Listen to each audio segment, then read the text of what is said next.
Everyone, I hope तपाईँहरू सन्चै हुनुहुन्छ होला। म सन्चै छु। अहिले चाहिँ मैले घरतिर जाँदैछु बहिनीलाई कता गयो पर हो त्यसलाई पुऱ्याउनु गएको रहेछ।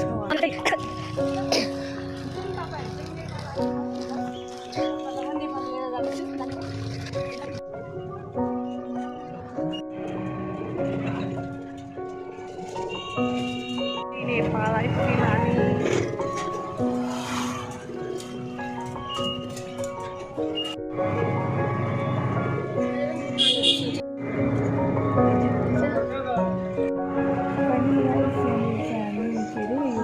बस तपाईँ चाहिँ यहाँदेखि गाडी गरेर पशु हामी चारवटा गाडीमा चढ्छौँ अनि त्यसको बाददेखि अर्को गाडीमा।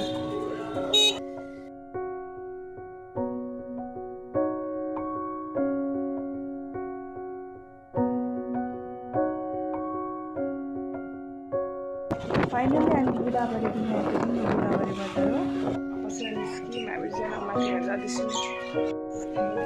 त्यो भित्ती रहेछ नि त। अब यहाँदेखि यो हो हाम्रो हरिया खोला। यो हरिया खोला सेम सुकेर मर्छ। ओ साँच्चै सुकेछ हो। अस्ति पानी परेको त बाढी आयो होला। त्यस्तै पानी कति कम्ती भएछ।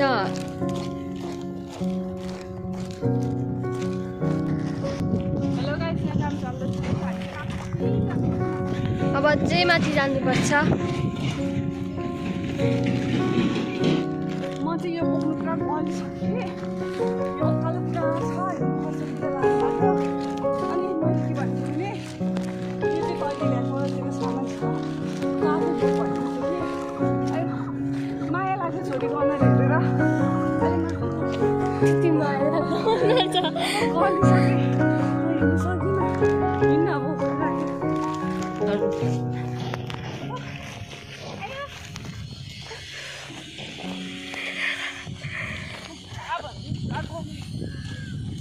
पहिला कसरी आउनुहुन्थ्यो भनेर सोध्दैछ। पहिला म यसरी नै आउँथेँ, यसरी नै पुरा गलेँ। आमा उठ्यो उकालो देखेर। हेर्नु न हरियाली हाम्रो धान कस्तो मजाले हरियो भएर आएको छ।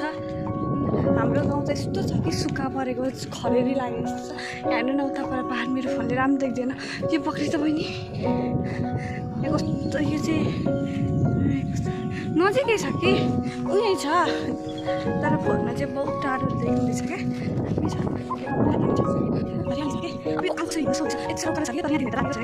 गाइस यसलाई मैले बोक्नु देखेँ कि अहिले भर्खर फिलहाल चाहिँ अहिले भर्खर देखेँ कि के भन्दैछ भने हल्का छ यो त नाथे भन्दैछ यसले। हेर्नु अब हिँड्दै जान गल्छस् क्या छिटो अनि त्यहाँबाट त्यसको बाद भारी लाग्नु थाल्छ। अब सुरु भयो, अब स्टार्ट भयो। उकालो आइपुग्यो कि म अलिकति उकालो हिँड्दा मेरो जिना आराम भएको छ। अब यहाँनिर कसरी जान्छु म सोच्दा पनि मलाई नै हरेस लागिसक्यो। कोही बात छैन तर म जान्छु जसरी भए पनि। गर्मी छ यति गर्मी छ यस्तो खतरा घाम लागेको छ खरा नखरा तर पनि छाता छैन हिँडेकै हो तर पनि मलाई घाम त्यो नि उकालो हालत मान्छेको कस्तो भइसकिसक्यो। त्यही मान्छे यतै माथि काली मान्छे हो म झन् साह्रो काली भइसकिसकेँ।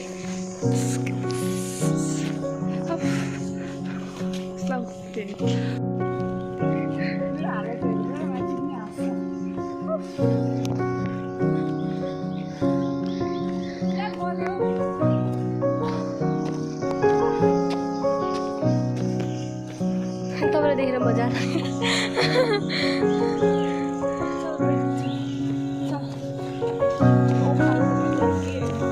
यो चाहिँ हाम्रो बाँसघारी।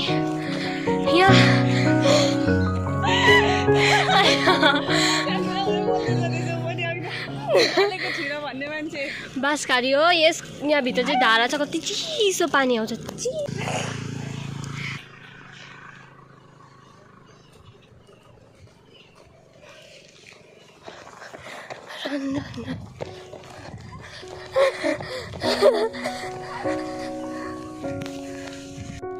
हामी चाहिँ घर आइसक्यौँ। बिस्तारै पानी लाउँदैछ त्यो मजाले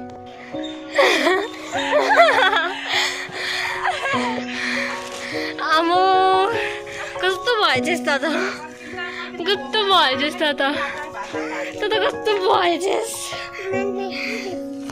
म त केही ल्याइदिन तिमीलाई भात खाँदै हुन्छ फाइनली दिदीको घर आइपुग्यो हो दिदी चाहिँ हेर्नु न मजाले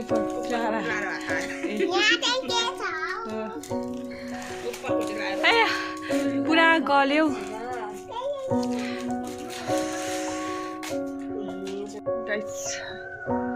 मेरो अनुहारको हालत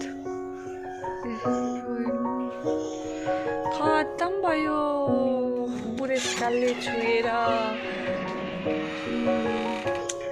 बिग्रेर सक्यो बुढेसकालले छुएर मेरो अनुहार खतम भयो म चाहिँ फिलहाल दिदीको घरमा छु हो म चाहिँ माथि चढ्छु फोकस म हेर्दैछु म चाहिँ यसो घुमघाम गरेको अरे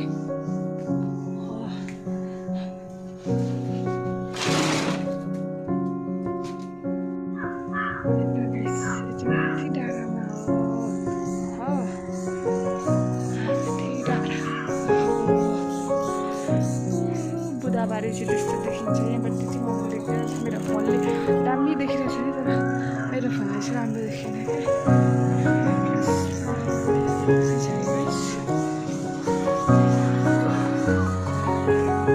यो भनौँ फुलहरू कति राम्रो फुलेको रहेछ यहाँनिर हो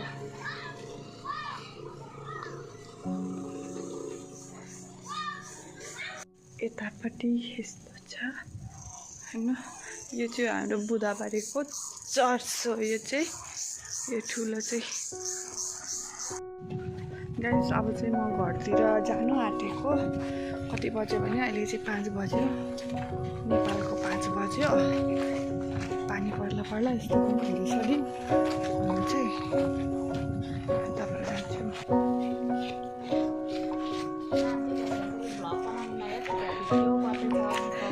आमा छोरी दुईजनाले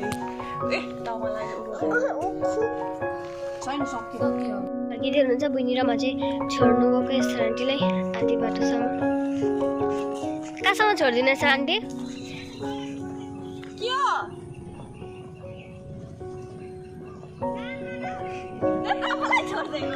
पिङ्क कलरको छ हो त्यो दिनुभएको यस्तो आन्टीले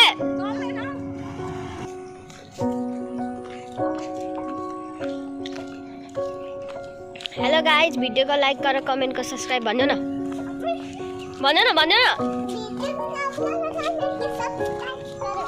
मजाले भन भएन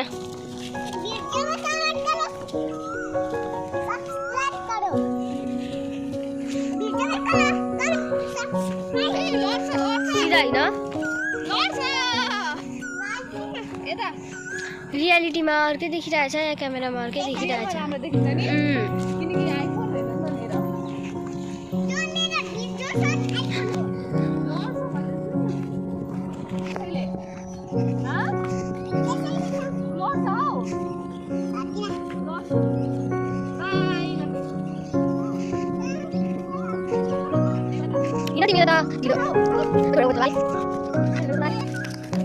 एउटा लाज भनिदिउँ यो भेषको घाम डुब्नु आँटिसक्यो रात परिसक्यो म अहिलेसम्म पनि बुधबारेमै छु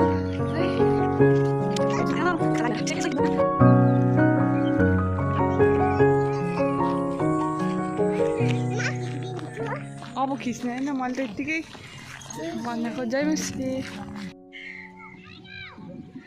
हेर्न गाइस मलाई ढिलो भइसकिसक्यो भनेको यो झन् मासुका हेर्नु न त मासुका छिटो गर्नु न मलाई ढिलो भयो त छोरी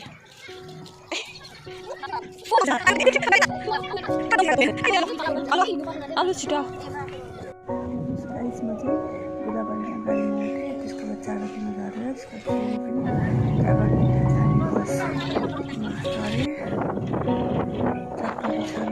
कतिखेर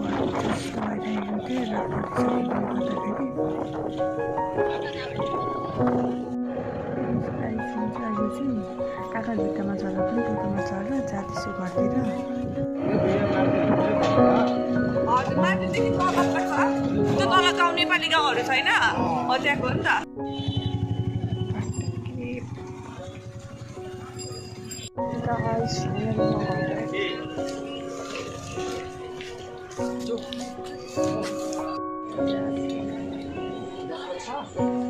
इन्डियन कि नेपाली एलो नेपाली 20 रुपियाँ दिइहालेको तपाईँलाई